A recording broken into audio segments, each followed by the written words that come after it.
En effet, le Gabon a connu des croissances fortes même par le passé. Vous savez, pour qu'une croissance puisse être inclusive, on peut la considérer comme inclusive, elle doit permettre, comme vous le signifiez clairement, avoir des effets d'entraînement surtout. Par exemple, l'un des points sur lesquels vous mettez déjà en exergue, c'est le point de l'emploi, donc la création des emplois. Ça signifie que les sources de la croissance sont des éléments indispensables. Si le chef de l'État a pris la décision en 2009, en 2010 pour le gouvernement, d'arrêter les exportations en matière de grumes, c'est pour permettre d'avoir un processing, pour permettre d'avoir donc une transformation, au lieu que ces grumes soient exportés, que ces grumes d'abord subissent une première transformation avant d'y être. C'est encourager la création de la valeur ajoutée.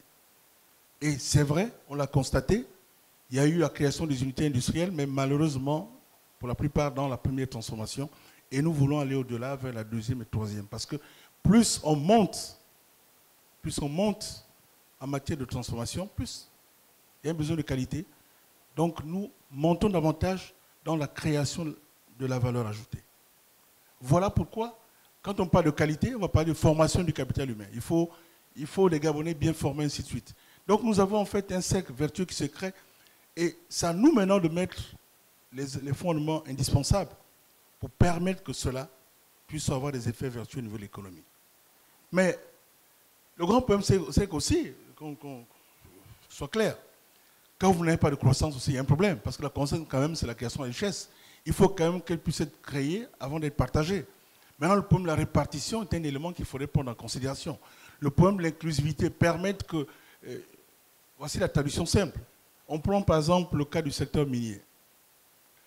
Comilog exporte cette année 4 millions de tonnes. Comilog a 1500 employés. Le complexe métallurgique de Mwanda, qui nous transforme, l'objectif c'est de 3 à 4% de la production de manganèse. Là pour l'instant c'est 2 à peu près, il me semble, ils pourront confirmer, a quand même 400 emplois directs créés. Le même niveau en emploi indirect. Ça signifie que la transformation, donc la création de la valeur ajoutée, en intégrant certains inputs encore au niveau local, permet de renforcer l'inclusivité et la croissance.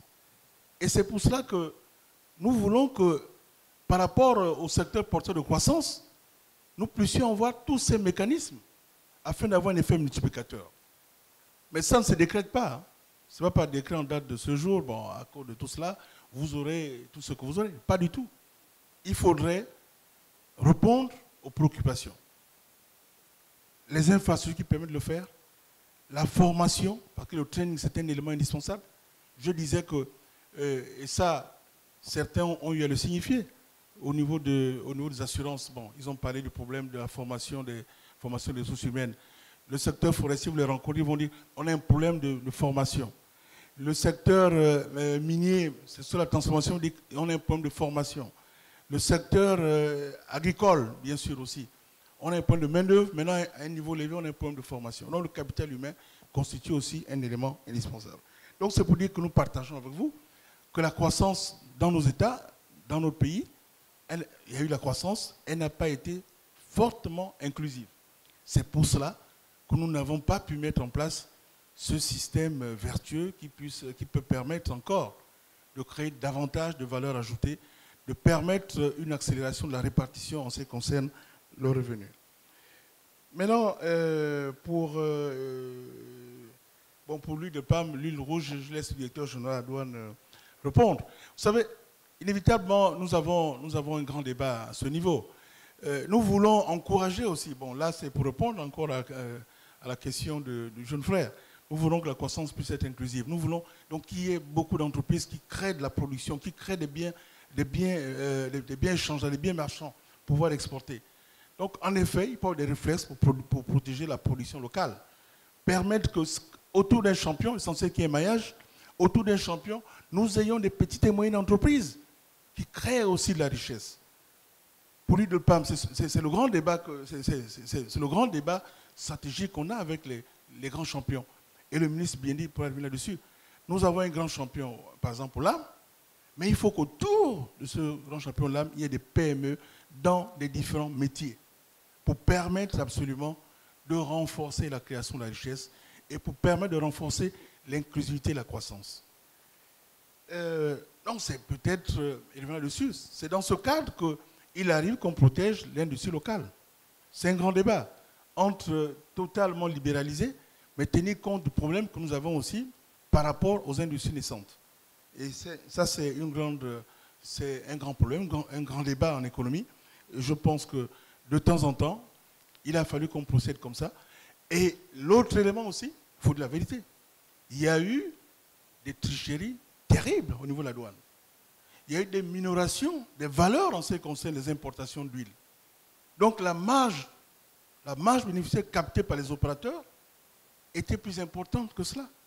Donc il a fallu qu'on commence à mettre aussi des valeurs, des indications des valeurs, les valeurs mercurielles au niveau de la douane en ce qui concerne l'huile, et puis d'autres actions. Je ne sais pas si votre cas c'est le point de valeur mercurielle, si votre cas c'est une interdiction totale, mais je pense que le directeur général de la douane pourra répondre. Mais je peux dire que durant un bon bout de temps, il y a eu aussi des opérations de minoration des valeurs qui ont fait que l'État puisse perdre certaines recettes. Maintenant, par rapport aux avantages fiscaux, vous savez, dans un contexte spécifique, il arrive que l'État prenne des dispositions pour encourager les acteurs économiques. Simple. Le secteur agricole, on a pris des mesures pour encourager les activités agricoles, pour les PME et tout le reste. Le seul principe, c'est d'avoir un certificat délivré par le ministère de l'Agriculture. Mais quand on l'a fait, c'est pour permettre que vous puissiez importer les tracteurs et autre chose. Pas pour profiter maintenant d'importer autre chose. Importer une voiture, bon, si vous importez une Mercedes, il y a un problème. Si vous importez des frigos qui servent à la consommation domestique, au niveau de la maison, il y a des problèmes. Donc nous avons eu certaines dérives à ce niveau. Donc il est clair qu'à un moment, il faut que nous puissions voir finalement quel est l'impact de cela.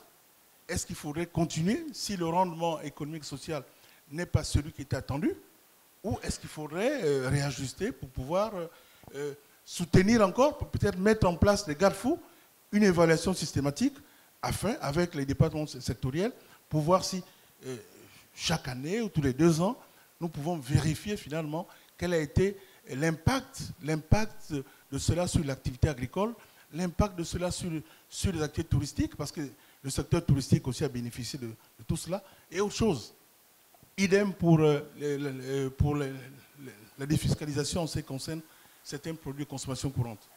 On le fait pour essayer d'atténuer l'impact de la hausse des prix mondiaux sur le consommateur local. Mais il arrive malheureusement qu'il y ait des mauvais acteurs. Qu'est-ce qui se passe? Ils importent bel et bien des produits au Gabon avec cette tarification des droits de douane, et immédiatement, ces produits sont réexportés dans certains pays afin de capter ou de gagner encore davantage. Donc c'est tout cela. Ce n'est pas une chasse aux sorcières en ce qui concerne les entreprises, mais c'est de faire le point dans un contexte spécifique qu'on accorde, mais dans un contexte de rareté de ressources aussi, il faudrait voir ce que nous pouvons capter pour permettre que l'État puisse recréer des marges de manœuvre budgétaires, éléments essentiels pour permettre donc la poursuite de ces programmes d'émergence économique et de réponse aux préoccupations sociales.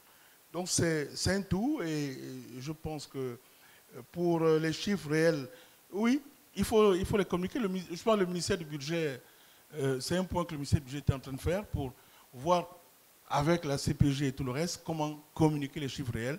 Mais dans les règlements, comme vous allez prendre les tableaux d'opérations financières, quand il y a eu une opération de compensation, on considère que ça a été payé. Dans les niveaux qui déclarent, c'est vrai, la compensation avec la SCG figure. Mais sans empêcher, la SCG a sorti du cash. Donc l'État aussi n'a pas eu à encaisser en contrepartie. Donc les opérations de compensation font bien partie des règlements que l'État déclare. Maintenant, qu'est-ce qui a été payé cash, qu'est-ce qui a été payé par compensation? Ce sont les informations que le ministère du Budget peut bien sûr communiquer. Il n'y a pas du tout une aversion du gouvernement à l'égard des petites et moyennes entreprises. Il est clair qu'aujourd'hui, comme vous l'avez signifié, les PME constituent pour nous absolument le socle du capital national. Nous ne pouvons pas avoir une économie qui marche, nous ne pouvons pas avoir des emplois si les petites et moyennes entreprises ne sont pas opérationnelles, si elles ne sont pas actives. C'est pour cela que nous faisons tout pour le financement des PME. C'est vrai qu'il y a des difficultés à ce niveau, en tenant compte de la profondeur aussi qu'on a du secteur financier, en tenant compte aussi des réticences qu'on a au niveau du secteur bancaire. C'est pour cela que certains outils, et le ministre bien dit parlait du fonds de garantie, nous avons lancé maintenant le fonds Okume qui va être opérationnel cette année, le FJS, avec une mise de départ de 20 milliards de francs CFA pour permettre aussi d'accompagner les petites et moyennes entreprises. Mais comme vous l'avez dit, des PME encadrées, parce que ce ne sont pas des PME à l'occasion, parce que on s'aperçoit que, bon, bien dit, ministre des PME, et comme il y a des petits travaux au niveau de son cabinet, on crée une PME qui disparaît le lendemain. Donc il faut un encadrement des PME dans certains secteurs spécifiques, avec un encadrement. Ce sont des éléments essentiels. Et dans le cas du fonds de garantie d'ailleurs, ce sont des points qui ont été mis en exergue par le ministre des Petites et Moyennes Entreprises. Nous avons besoin des petites et moyennes entreprises. Nous voulons qu'elles puissent être des champions. Nous voulons avoir des Bicalou dans 5 ou dans 10 ans. Je prends l'exemple de Bicalou, mais il y a d'autres, bien sûr, dans cette salle. Qui c'est? Nous voulons avoir des Alain Kwakwa, Alain Baumar dans 5 ou 10 ans. Et pour le faire, il faudrait que nous puissions accompagner les petites et moyennes entreprises. Donc nous avons du respect pour vous, les créateurs de richesse. Et je pense qu'avec les petites marges de manœuvre qu'on a en matière de trésorerie, il arrive que nous payons les petites et moyennes entreprises. Je pense qu'il n'y a pas longtemps, c'est 2 semaines ou 3 semaines. D'ailleurs, là pour une fois, ce n'est pas le gouvernement qui a communiqué, c'était les petites et moyennes entreprises qui ont communiqué. Pour dire quand même, il y a eu tel montant qui a été payé. Ça, on le reconnaît, mais elles n'ont pas communiqué la liste, mais elles ont eu à reconnaître l'effort qui a été fait. C'est insuffisant, vous avez raison, il faudrait que nous puissions faire davantage. Merci pour vos interventions qui étaient bien ciblées et qui étaient pragmatiques.